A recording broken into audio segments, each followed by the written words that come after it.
أعوذ بالله من الشيطان الرجيم. بسم الله الرحمن الرحيم. الحمد لله رب العالمين الرحمن الرحيم مالك يوم الدين.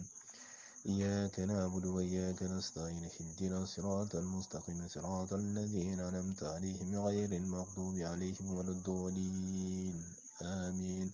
اللهم صل على سيدنا محمد الفاتح لما أغلق والخاتم لما سبق ناصر الراكب ولا هادي إلى صراطك المستقيم ولا هادي حق قدر ومقدار العظيم. سبحان ربك رب العزة عما يصفون والسلام على المرسلين والحمد لله رب العالمين. الحمد لله رب العالمين ثم الحمد لله رب العالمين. رب اشرح لي صدري ويسر لي أمري واحلل عقدة من لساني يفقهوا قولي.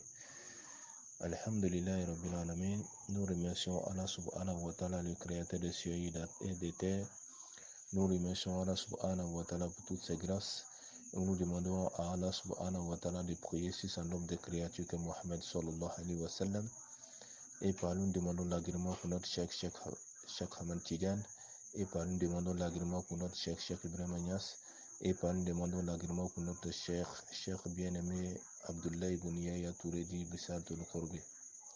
Alhamdulillah Rabbil Alamin, comme nous avons coutume de le faire,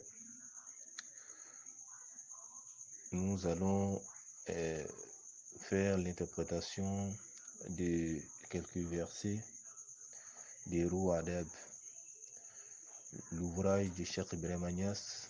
Cet ouvrage qui a été écrit par Cheikh Ibrahim Agnès à Kaolack à l'âge de 21 ans. Donc aujourd'hui, nous allons nous concentrer sur certains versets, précisément les versets 5, 6, 7 et 8 de Rouh Adab. Donc, le verset 5 nous dit ici dans Rouh Adab, en français, c'est écrit: en exécutant les services envers Dieu, tu devrais te concentrer avec le respect qu'il faut autant que tu pourras. Verset 6, sois de bonne manière ouvertement et secrètement. Avec cela, tu seras élevé à des hauts niveaux. Verset 7, aie en mémoire l'image de ton cheikh qui t'a initié spirituellement, de même que celle de ton grand cheikh, sans aucun doute. Verset 8, pense plus à Dieu et garde le silence, car la solitude pourrait être un avantage. Alhamdulillah. Donc voici ces 5 versets. Donc étape par étape, le verset 5, qu'est-ce que le verset 5 nous dit?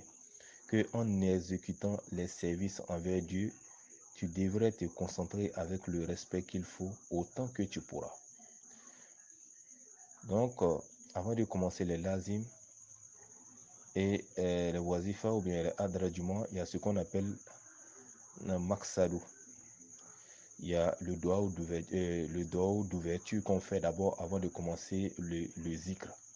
Avant de commencer Istighfar 100 fois, Salat Fatih 100 fois, et puis La ilaha illallah 100 fois. On fait Maksadou d'abord, que tu devras faire pour ouvrir ton zikr. Donc après avoir fait tout cela, qu'est-ce qu'on fait? On se concentre, c'est-à-dire on va commencer maintenant le zikr. Donc avant de commencer le zikr, il faut avoir un comportement pendant le zikr pour tirer les bénéfices du zikr afin d'atteindre les hauts degrés, afin d'atteindre les bénéfices.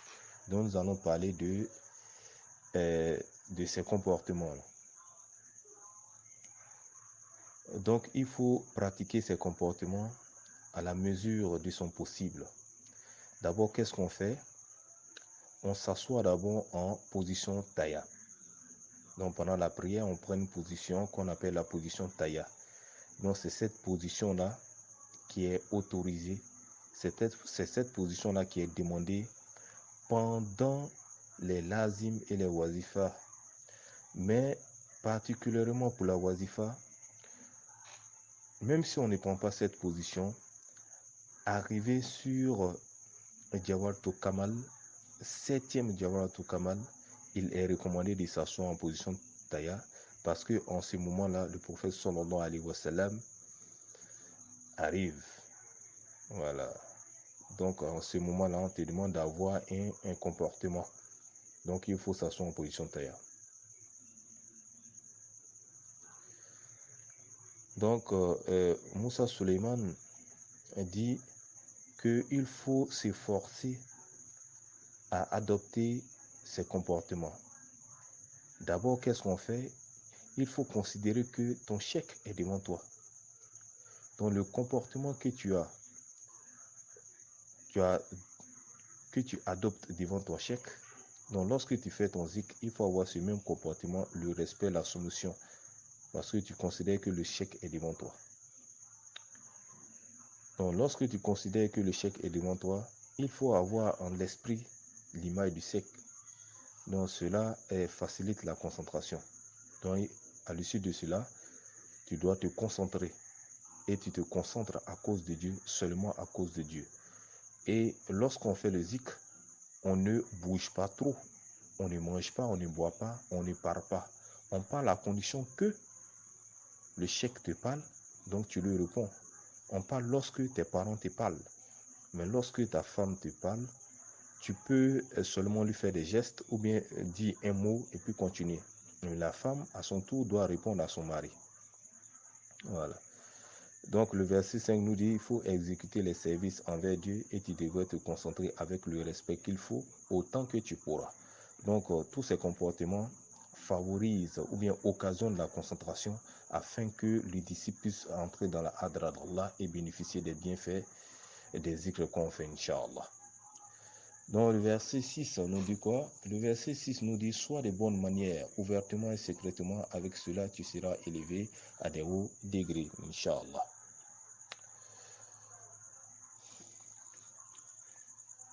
Soit de belle manière, ouvertement et secrètement. Donc, c'est-à-dire qu'il faut avoir un très bon comportement vis-à-vis de son chèque. Donc, le comportement qu'on a, la soumission qu'on a, le respect qu'on a envers son chèque, cela nous facilite la traversée des alamous, qu'on appelle quoi? Les mondes. Donc, c'est ton chèque qui va te faciliter cette traversée. Mais cela est conditionné par quoi?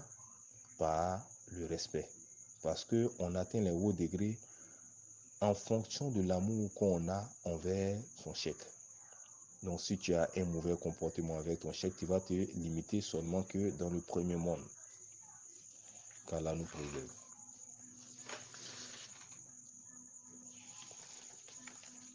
Donc, quand tu es sincère envers ton chèque, il va t'aider à avoir les hauts degrés.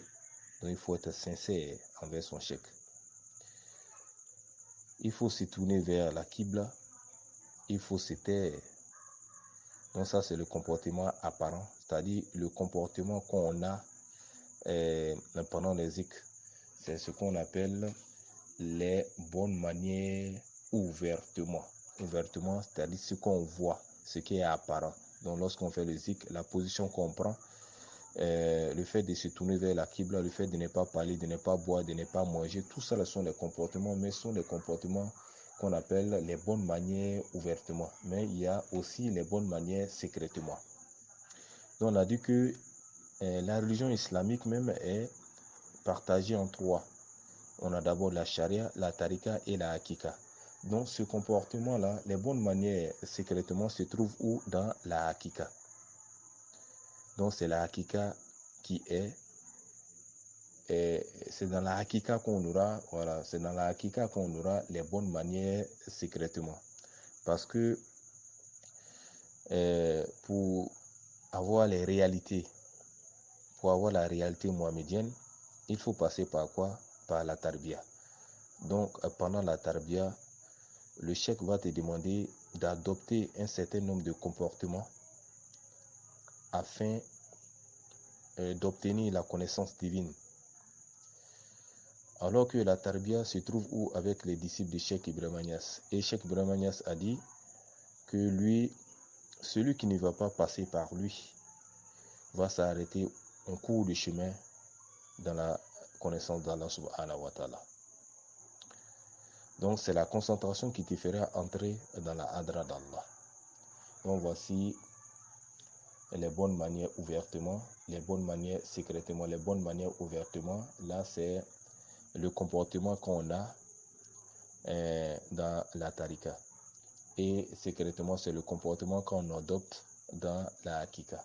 Donc lorsque tout cela est comme on appelle, est englobé, maintenant on sera élevé à des hauts degrés, c'est-à-dire on va atteindre notre objectif qui est la connaissance d'Allah, qui est le fait de voir Allah, du fait de voir le prophète sallallahu alayhi wa sallam, du fait de voir le prophète sallallahu alayhi wa sallam et de connaître Allah subhanahu wa ta'ala, l'essence même. Inch'Allah. Le verset 7, c'est écrit dans Roi d'Ab que est en mémoire l'image de ton cheikh qui t'a initié spirituellement, de même que celle de ton grand cheikh, sans aucun doute. Inch'Allah. Donc, lorsque on fait les zikr, il faut avoir un esprit dans sa mémoire. Il faut avoir quoi? L'image de son cheikh. C'est-à-dire, si tu as vu ton cheikh, de la manière dont tu l'as vu, il faut mémoriser cette image-là. Si tu n'as pas vu ton cheikh et que tu as de ses photos, il faut mémoriser une photo que tu mets dans ton esprit. Il faut avoir l'image de son cheikh dans son cœur. Il faut avoir l'impression d'être devant son cheikh lorsqu'on fait les zikr. Donc lorsque cela est fait, lorsqu'on a dans notre esprit l'image de notre cheikh qui t'a fait la tarbiya, voilà, c'est le cheikh qui t'a fait la tarbiya. Parce qu'il y a deux types de cheikh. Il y a le cheikh irada et puis le cheikh murabi. Donc le cheikh irada, c'est celui-là qui va te donner quoi? Le zikr. Tu fais lazim, wazifa, adrajuma, c'est tout. Lui, il ne peut que te donner que ça. Mais le cheikh murabi, c'est celui qui te fait la tarbiya et qui te réveille dans la connaissance de Dieu afin d'atteindre la station des waliou. Voilà, celui qui te fait entrer dans la fanao et qui te fait entrer dans la jazbou et qui te fera entrer dans la bakaou. Et cela ne se fait pas par des documents. Donc, lorsque tu as en mémoire l'image de ce cheikh-là, ne t'en fais pas, sans aucun doute, le prophète sallallahu alayhi wa sallam, et Cheikh Ahmad Tidiane, et Cheikh Ibrahim Niasse, Allah même viendront sans aucun doute. Donc tout cela est basé sur quoi? Sur notre cheikh. Car la madadou, la force spirituelle, depuis Allah subhanahu wa ta'ala, en passant par le prophète Muhammad sallallahu alayhi wa sallam, passant par Cheikh Ibrahim Niasse, passant par Cheikh Ahmad Tidiane, voilà, passant par Cheikh Ahmad Tidiane d'abord, passant par Cheikh Ibrahim Niasse et passant par ton cheikh est atteint. Donc c'est ce qu'on appelle la force spirituelle qui passe par ton cheikh et t'alimente. C'est comme le générateur. Donc il faut s'accrocher à ton cheikh. Lorsque tu t'accroches à ton cheikh, sans aucun doute, tu auras le prophète sallallahu alayhi wa sallam, tu auras Allah, tu auras Cheikh Ahmad Tidiane, tu auras Cheikh Ibrahim Niasse. C'est-à-dire ton cheikh est ton prophète, ton cheikh est Cheikh Ahmad Tidiane, ton cheikh est Cheikh Ibrahim, ton cheikh est ton Allah. Voilà. Donc lorsque tu as en mémoire l'image de ton cheikh, voici les bénéfices qu'on a. Inch'Allah. Donc, ce comportement-là, aussi, il faut l'adopter lorsqu'on fait des retraites spirituelles. Cela nous aidera beaucoup en faisant nos retraites spirituelles. Il faut avoir l'image de ton cheikh dans sa tête, dans son cœur. Il peut avoir l'impression d'être devant son cheikh. Donc, cela favorise la réalisation des vœux. Inch'Allah. Le verset 8. On dit, pense plus à Dieu et garde le silence, car la solitude pourrait être un avantage. Inch'Allah. Donc, pendant ta marche vers ton Seigneur, qu'on appelle la tarbiya et la tarika, pendant la tarbiya surtout, ton cheikh Mourabi va te poser des questions dont il faudra chercher, mais ce n'est pas dans les documents. Il faudra chercher, il va te donner des zikr à faire. Voilà, donc toujours il faut penser à Allah afin de répondre à ces questions. Et puis ton cheikh va te demander d'isoler. Le cheikh va te demander de t'isoler. Il faut s'isoler. Il faut éviter les grains, les causeries inutiles, les débats inutiles, les plaisanteries. Il faut s'isoler pour faire les zikrs. Il faut s'isoler pour méditer, pour penser plus à Allah. Voilà, cela accélère notre marche. Cela accélère, comme on appelle, l'acquisition des réponses dont on a besoin. Donc c'est dit que pense plus à Dieu et garde le silence, car la solitude pourrait être un avantage. Inch'Allah. Inch'Allah. Alhamdulillah Rabbil Alamin. Voici ce qu'on peut dire sur ces versets-là. Inch'Allah. Qu'Allah nous facilite la bonne compréhension et la mise en pratique. Parce que c'était dit au début, celui qui respecte les versets de Ruh Adab, sans aucun doute, cette personne sera une personne comblée qui va atteindre le degré des waliou, et en plus il aura le nour des waliou, Inch'Allah, car l'on nous facilite la mise en pratique de tout cela. Donc pour celui qui voudrait avoir des informations supplémentaires sur ces versets, ces personnes-là peuvent appeler le Cheikh Abdoulaye Bouniaya Touré au 00225 07 77 49 56 31 ou s'abonner à notre chaîne YouTube HMFTCI et TV. Ça c'est la voix du Karim du Cheikh Abdoulaye Bouniaya Touré d'Ibissat al-Kouroube Adaratou Koudissia Faïdatou Tidjania Al-Ibrahimia et Karim Keita Bassi. C'est ce. Assalamu alaikum wa rahmatullahi ta'ala wa barakatuhu.